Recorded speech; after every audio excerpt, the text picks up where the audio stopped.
खूप बरं वाटतंय.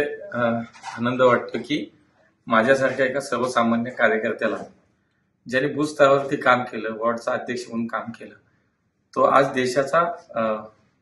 देशाचे पंतप्रधान नरेंद्रजी मोदी यांच्या मंत्रिमंडळात मंत्री म्हणून काम करायची मला संधी माझ्या पक्षाने दिली.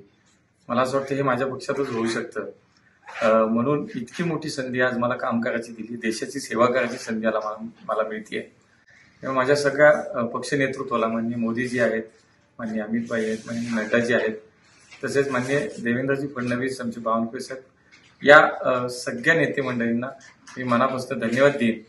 त्याबरोबरच समस्त माझे पुणेकर जे आहेत, ह्या प्रत्येक पुणेकराचा हा सन्मान आहे. प्रत्येक पुणेकराला आज आनंद झालाय. 30 वर्षानंतर पुण्याला आज ही संधी मिळते आणि म्हणून मी खरं तर पुणेकर जनतेला सुद्धा खूप मनापासून धन्यवाद देईन की तुमच्यामुळे माझा हा सगळा प्रवास इथपर्यंत आलाय.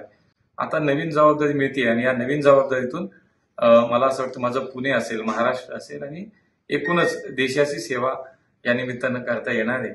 आणि ही नवीन संधी मला जबाबदारीची जाणीव निश्चितपणे त्याच्यामध्ये करून देते आणि इतकी मोठी जबाबदारी आहे आणि त्यामुळे खूप चांगलं काम करायचं आहे. या माननीय मोदीजींचा जो संकल्प की 2047 साली हा विकसित भारताचा संकल्प पूर्ण करण्यासाठी मी मनापासून खूप काम करणार आहे, प्रामाणिकपणे कष्ट करणार आहे आणि पुणेकरांनी जो विश्वास व्यक्त केलाय, माझ्या पक्ष नेतृत्वाने जो विश्वास व्यक्त केलाय, त्याला सार्थ ठरवण्यासाठी मी अहोरात्र खूप मनापासून अत्यंत प्रामाणिकपणे देशाची सेवा करीन, माझ्या पुण्याची सेवा.